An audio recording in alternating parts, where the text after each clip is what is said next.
नमस्कार विद्यार्थी मित्रांनो, आपण आज इयत्ता 10वीचा सेमीचा मॅथमेटिक्स सेकंड मधील सिमिलरिटी मधील theorem of areas of similar triangle हा पाहणार आहोत. आता हा जो थेरम आहे काय आहे लक्षात घ्या. स्टेटमेंट काय आहे त्याचं. When two triangles are similar the ratio of areas of those triangles is equals to the ratio of the square of their corresponding sides. म्हणजे जर दोन ट्रायंगल सिमिलर जर असतील तर सिमिलर ट्रायंगलच्या करस्पॉन्डिंग साइडचा रेशो या सिमिलर ट्रायंगलच्या एरियाचा रेशो हा त्यांच्या करस्पॉन्डिंग साइडच्या स्क्वेअरच्या रेशो एवढा असेल किंवा इक्वल प्रोपोर्शन मध्ये असेल असं आपल्याला येथे हा थेरम सांगतोय. मग याआधी आपण जे बघितलेलं होतं ते काय बघितलेलं होतं की सिमिलर नसताना दोन ट्रायंगलच्या एरियाचा रेशो हा त्यांच्या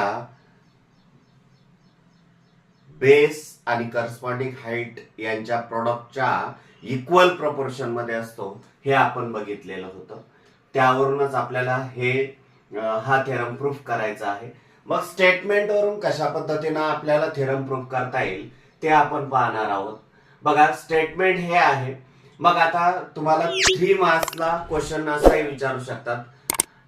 state and prove that theorem of areas of similar triangle, किंवा असंही विचारतील की prove that when two triangles are similar the ratio of areas of those triangles is equals to the ratio of square of their corresponding sides. बघ 3 मार्क्सला statement जर माहित असेल तर त्यावरून आपल्याला प्रूफ करायचा, आपला जो थेरम आहे तो कशा पद्धतीने प्रूफ करायचा हे आपण पाहणार आहोत. मग आता तुम्हाला माहितीये जर आपल्याला कंडिशनल स्टेटमेंट असेल, कंडिशनल स्टेटमेंट म्हणजे काय की इफ देनच्या फॉर्म मध्ये जर असेल तर इफ नंतरचं जे स्टेटमेंट आहे हे त्याला आपण काय म्हणतो गिव्हन, आणि देन नंतरचं जे स्टेटमेंट असेल ते आपल्याला प्रूव्ह करायचं असतं. चला तर मग काय बघूया. काय statement. When two triangles are similar, म्हणजे दोन ट्रायंगल्स आहेत कोणते तरी आणि ते सिमिलर आहे. चला मग आपण गिव्हन लिहून घेऊया. गिव्हन काय येईल मग. Two triangles are similar. Suppose draw this two triangles, triangle and this one triangle. These two triangles are similar, ABC and PQR. These two triangles are similar. मग काय येणार आहे गिवन मध्ये. Triangle ABC similar triangle PQR. and आणखी काय, आणखी आपल्याला काय करायचं आहे, हा परपेंडिक्युलर काढायचा आहे. बघा इथे परपेंडिक्युलर आणि इथे सुद्धा हा एडी अँड किंवा कोमा द्या. AD perpendicular BC and PS perpendicular किंवा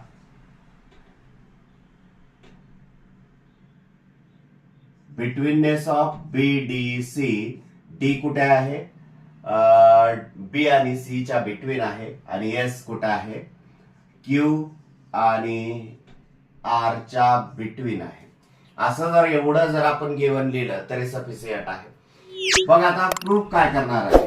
टू प्रूफ, आता लक्षात घ्या प्रूफ काय करायचं आहे की the ratio of areas of those triangle is equals to, म्हणजे त्या दोन ट्रायंगलच्या एरियाचा रेशो हा काय आहे, the ratio of square of their corresponding sides.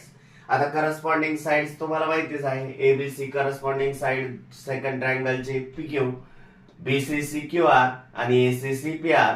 म्हणून आपल्याला इथे काय म्हणता येईल, area of triangle ABC, ratio of area of triangle ABC and area of triangle PQR is equal to काय येईल की त्यांच्या the ratio of square of their corresponding sides. म्हणजे करस्पॉन्डिंग साइड्स म्हणजे काय, AB square upon PQ square is equal to BC square upon QR square is equal to AC square upon PR square.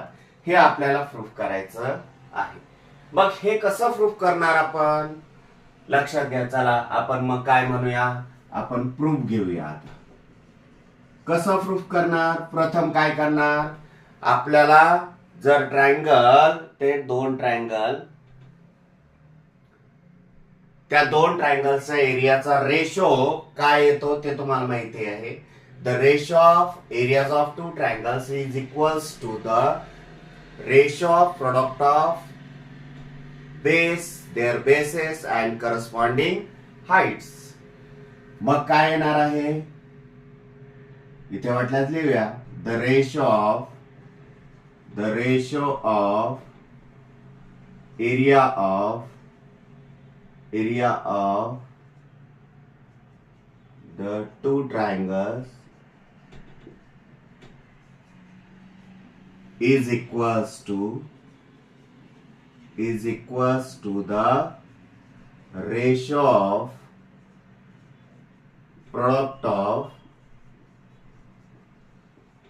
their bases and corresponding heights.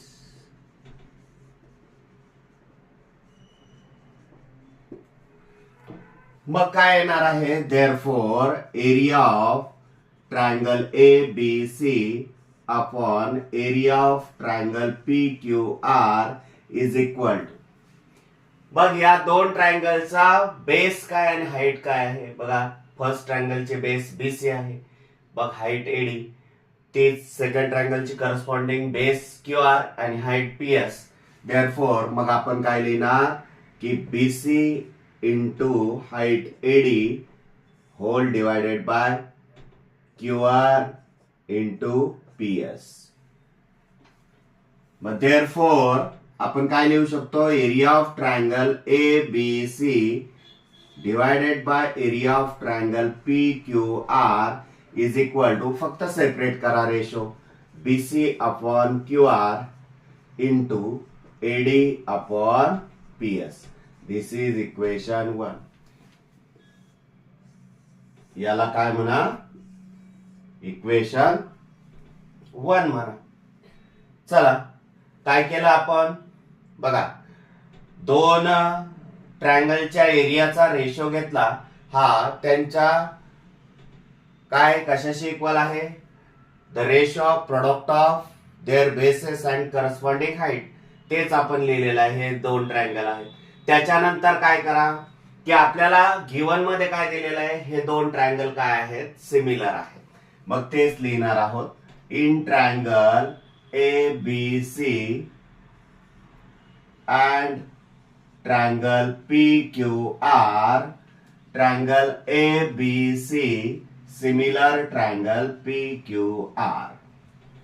बघ similar जर असतील, similar ट्रायंगलचे corresponding angles काय असतात, congruent असतात, हे तुम्हाला माहिती आहे. मग angle B congruent angle Q म्हणता येईल. अँगल B किंवा ABC कॉन्ग्रंट अँगल PQR असं आपल्याला म्हणता येईल. कारण त्याचं कारण असं की corresponding angles of similar triangle. मग ABC च आपण रीडिंग कसं करू शकतो रे, ABD. लक्षात घ्या, ABD. मग दॅट इज आपण काय म्हणू शकतो, ABD angle ABD congruent angle PQS असंही म्हणू शकतो, PQS. This is equation 2. This is equation 2. याला इक्वेशन 2 म्हटलं. याला रिझन पण तुम्ही देऊ शकता, betweenness of BDC, betweenness of QSR किंवा गिवन पण म्हणू शकता. यालाही रिझन तुम्ही गिवन देऊ शकता, गिवन म्हणू शकता. इक्वेशन 2 आलेला आहे. मग आता इन ट्रायंगल, आता या दोन ट्रायंगल मध्ये बघायचा, in triangle ADB and triangle PSQ किंवा ABD असं म्हणा. In triangle ABD and PQS in triangle ABD and triangle PQS. या दोन ट्रायंगलचा जर विचार केला तर हे दोन ट्रायंगल आपल्याला सिमिलर दाखवायचे आहे. आता सिमिलर दाखवायचे आहेत म्हटल्यानंतर कशा पद्धतीने दाखवणार आहोत आपण? सिमिलर ट्रायंगलच्या टेस्ट आहेत, 3 test, AA test, SAS test, SSS test. 3 test पैकी कोणत्या टेस्ट मध्ये आपल्याला हे इन्क्लूड करता येईल? बघा, हा अँगल राईट अँगल आहे म्हणून करस्पॉन्डिंग अँगल्स कॉन्ग्रट आहेत आणि हा अँगल या अँगलशी कॉन्ग्रट आहे. हे आपण इक्वेशन 2 मध्ये दाखवलेलं आहे. मग इक्वेशन 2 जे आहे ते जसं तसं राईट करून घेऊया. Angle ABD congruent angle PQS याला रिझन द्या from equation 2. And angle ADB congruent angle PSQ is equal to 90 degree. Therefore, triangle ABD similar triangle PQS. AA test. AA test नुसार हे दोन ट्रायंगल आपण सिमिलर दाखवले. मग सिमिलर ट्रायंगलचे करस्पॉन्डिंग साइड्स या कशा असतात? सिमिलर ट्रायंगलच्या करस्पॉन्डिंग साइड्सच्या इक्वल प्रपोर्शन मध्ये असतात. तेच आपल्याला लिहायचं आहे. इक्वल प्रपोर्शन मध्ये काय येणार आहे सांगा बरं? इक्वल प्रपोर्शन मध्ये काय येतील? कसे येतील? Therefore AB upon PQ is equal to AD upon PS. आपल्याला एवढीच जोडी लागते. करस्पॉन्डिंग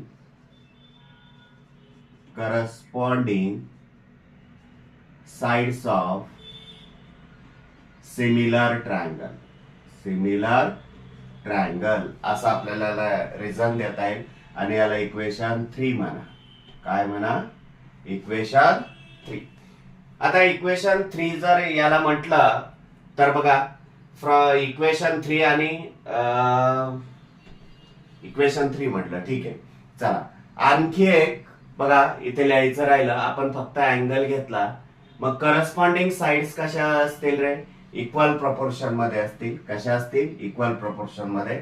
ते पण वाटल्यास इथे मध्ये घेऊया किंवा इथंच लिहिलं असतं तरी चाललं असतं, परंतु आता जागा नसल्यामुळे आपण इथे घेणार आहोत. Triangle PABC similar triangle PQR हे गिवन आहे. मग या ट्रायंगलचे करस्पॉन्डिंग साइड्स कशा असतील रे? इक्वल प्रपोर्शन मध्ये असतील. Therefore AB upon PQ is equal to BC upon QR is equal to AC upon PR असंही म्हणता येईल आपल्याला. आणि याला इक्वेशन 4 म्हणा. चला, काय हरकत नाही. बघ आता इक्वेशन 3 आणि 4 चा जर विचार केला तर AB अपॉन PQ आहे. म्हणजे या AB अपॉन PQ यांचा जो रेशो आहे हा AD अपॉन PS एवढा आहे. परंतु AB upon PQ is equal to BC upon QR आहे. म्हणजेच AD upon PS is equal to BC upon QR येणार आहे. म्हणजेच AD अपॉन PS, AD आणि PS यांचा रेशो BC आणि QR यांच्या इक्वल एवढाच येणार आहे. म्हणून AD अपॉन PS च्या ऐवजी BC अपॉन QR आपण इक्वेशन 1 मध्ये लिहू शकतो. बघा, AD अपॉन PS च्या ऐवजी आपण BC अपॉन QR लिहू शकतो. म्हणजे फ्रॉम 1 इक्वेशन 1, 3, 4 असं म्हणता येईल आपल्याला. फ्रॉम इक्वेशन 1, 3 अँड 4 काय म्हणता येईल आपल्याला? काय म्हणता येईल बाळांनो? आपल्याला म्हणता येईल की area of triangle ABC upon area of triangle PQR is equal to BC upon QR into BC upon QR.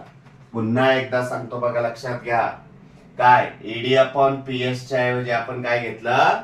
BC upon QR. कसं घेतलं? बघा, AD अपॉन PS, या AD आणि PS यांचा रेशो AB आणि PQ यांच्या रेशो एवढा आहे. परंतु AB आणि PQ यांचा रेशो हा BC आणि QR यांच्या रेशो एवढा आहे.